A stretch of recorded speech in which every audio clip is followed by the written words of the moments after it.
আপনি কি কখনো কুকার ফেটে যেতে দেখেছেন? এটি একেবারে ভয়ানক ঘটনা হতে পারে এবং এমন পরিস্থিতিতে অনেক সময় মানুষের জীবন ঝুঁকিতে পড়তে পারে। আজ আমরা দেখব একটি এক্সপেরিমেন্ট যেখানে কুকার ফাটানোর পরিস্থিতি তৈরি করা হয়েছে এবং কিভাবে এটি ঘটে। এক্সপেরিমেন্ট শুরু করার আগে কুকারের ভেতরে কিছু পরিমাণে পানি ভর্তি করা হয়। এরপর কুকারের সিটি পুরোপুরি বন্ধ করে দেওয়া হয় যাতে গ্যাস বা স্টিম বের হতে না পারে। এটি করা হয় যাতে ভেতরে চাপ তৈরি হয় এবং কুকারটি অত্যাধিক গরম হতে শুরু করে। এরপর কুকারটি গ্যাসের উপরে কিছু সময়ের জন্য বসিয়ে রাখা হয়।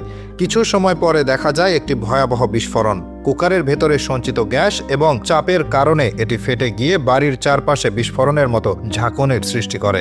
কুকারের চারপাশে গ্যাস এবং ধোঁয়া ছড়িয়ে যায় এবং এর ফলে পুরো পরিস্থিতি এতটাই ভীতিকর হয়ে ওঠে যে আপনি আন্দাজ করতে পারবেন না কতটা শক্তিশালী বিস্ফোরণ হয়েছিল। কুকারটি ফাটার পর যা দেখা যায় তা সত্যিই ভয়াবহ। পুরো কিচেন এলাকা ধোঁয়ায় পূর্ণ হয়ে যায় এবং চারপাশে গ্যাস ছড়িয়ে পড়ে, যা কেবলমাত্র ভয়ানক বিস্ফোরণের চিহ্ন।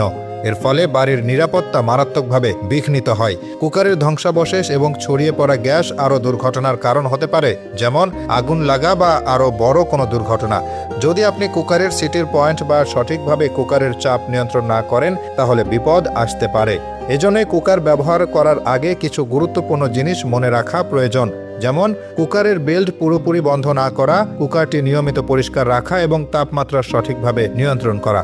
অপর্যাপ্ত স্টিম এবং চাপের কারণে কুকার ফাটার মতো ঘটনা খুবই বিপজ্জনক এবং অনেক সময় প্রাণহানির কারণ হতে পারে। কুকারের সঠিক ব্যবহারের মাধ্যমে এমন ঘটনা প্রতিরোধ করা সম্ভব।